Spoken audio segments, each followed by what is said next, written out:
The divorce papers sat on the dining table, crisp and white as bone, their edges sharp enough to cut through the haze of my birthday candles. From all of us, the note read in my father-in-law's jagged scrawl, "Your wife's new beginning."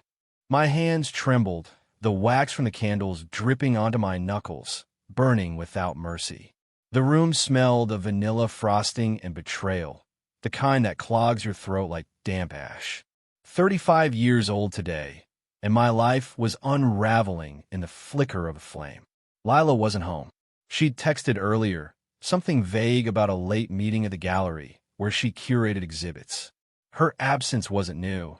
Her work had been swallowing her evenings for months, but the weight of it tonight felt different, heavier, like a stone sinking into my chest. I stared at the papers, the legalese blurring into nonsense. Dissolution of marriage. The words were clinical, sterile, but they carved into me with a violence I hadn't anticipated. My eyes darted to the note again. From all of us. Who is us? Her family? Her friends? Someone else? The house was too quiet, the kind of silence that hums with secrets. I pushed back from the table, the chair scraping against the hardwood, a sound like a scream in the stillness. My reflection caught in the window, disheveled hair, eyes hollowed by confusion. I tried to piece together the last few months, searching for cracks I'd ignored. Lila's late nights, her distracted smiles, the way her phone glowed in her hands at 2 a.m., her thumbs swiping faster when I'd lean close. I'd chalked it up to stress, to her passion for her work. I'd been a fool. I wandered to the kitchen, the divorce papers clutched in my hand like a grenade. The fridge hummed, indifferent. A half-empty bottle of Merlot sat on the counter, her lipstick smudged on the rim. I poured a glass, the liquid dark as blood, and drank deeply, hoping it would dull the ache. It didn't. My mind churned, replaying moments I dismissed. The way she'd linger at the gallery's openings, laughing too brightly with that new artist, Julian, whose sculptures she'd gushed about for weeks.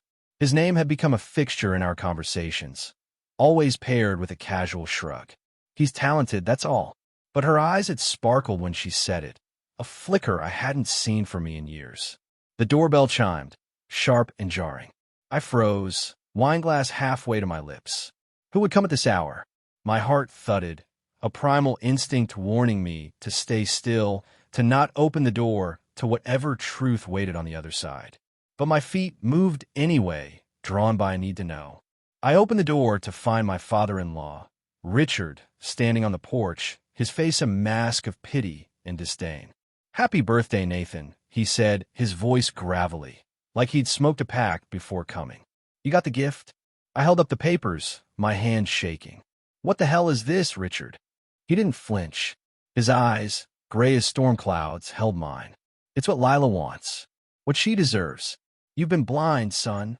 The word son stung, a mockery of the years I'd spent trying to earn his respect. "Where is she?" I asked, my voice cracking. "Why isn't she here to tell me herself?"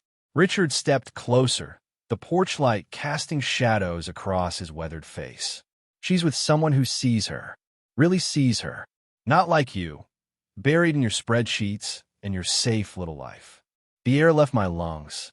I wanted to punch him, to scream, but my body felt heavy, anchored by dread. "Who?" I managed, though I already knew. "Julian," he said, the name of Blade. "She's been trying to tell you for months, Nathan. You didn't listen." I stumbled back, the papers crinkling in my grip. "Months?" The word echoed, a taunt. I thought of the times I'd asked if she was okay, the way she'd brush me off with a smile that never reached her eyes. I believed her, because I wanted to, because the alternative was too raw, too real. Why didn't she just talk to me? I whispered, more to myself than to him. Richard's expression softened, just for a moment. "She tried. You weren't there." "Not really." He turned to leave, his boots crunching on the gravel driveway. I wanted to call after him, to demand answers, but my voice was gone, swallowed by the weight of his words. The door clicked shut, and I was alone again, the silence louder now, suffocating. I sank onto the couch, the divorce papers spilling onto the cushion beside me. My phone buzzed, and I grabbed it, hoping, praying it was Lila. It was a text from her best friend, Mara. "I'm so sorry, Nathan. I didn't know how to tell you. Attached was a photo, grainy but unmistakable. Lila and Julian, their hands intertwined, laughing under the neon glow of a bar sign.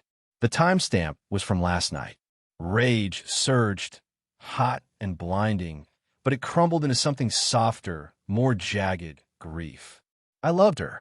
I still loved her, even now, with the truth clawing at my insides. I thought of our wedding day, her dress catching the sunlight, her vows whispered with a certainty that had felt eternal. Had it all been a lie?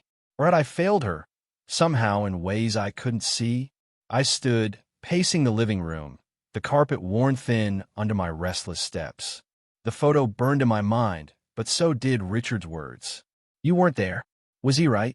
Had I been so caught up in my own world, my job, my routines, that I'd missed her slipping away? I wanted to hate her, to hate Julian, but part of me wondered if I'd pushed her toward him, if my neglect had carved out the space he'd filled. The front door creaked open, and my heart stopped. Lila stood there, her coat dusted with rain, her face pale and unreadable. "Nathan," she said, her voice barely above a whisper. "You got the papers?" I nodded, unable to speak. She stepped closer, her perfume, jasmine and regret, filling the space between us. "I didn't want it to happen like this," she said, her eyes glistening. "I wanted to tell you myself, but I couldn't." "Why?" The word tore from me, raw and desperate. "Why him? Why not me?" She looked away, her hands twisting together. "You stopped seeing me, Nathan. You stopped asking who I was, what I needed. Julian, he listens. He makes me feel alive." Her words were a punch, but they weren't entirely unfair. I'd felt her drifting, hadn't I? I'd ignored the signs, told myself it was temporary, that we were fine. "I love you," I said, my voice breaking. "Does that mean nothing?" Her tears fell now, silent and heavy. "It means everything, but it's not enough." We stood there, the distance between us vast and unbridgeable. I wanted to fight for her, to beg, but the truth was undeniable now, a wound too deep to stitch. "What happens next?" I asked, my voice hollow. She hesitated, then reached into her bag and pulled out a small velvet box. "This was supposed to be your birthday gift," she said, placing it in my hand. "Before everything." I opened it. Inside was a watch, engraved with our initials and the date we met. A sob caught in my throat. It was a goodbye, wrapped in the memory of who we'd been. "Keep it," she whispered, and then she was gone, the door closing softly behind her. I stood alone, the watch heavy in my palm, the divorce papers scattered at my feet. The candles had burned out, leaving only smoke and the bitter taste of a life I'd thought was mine.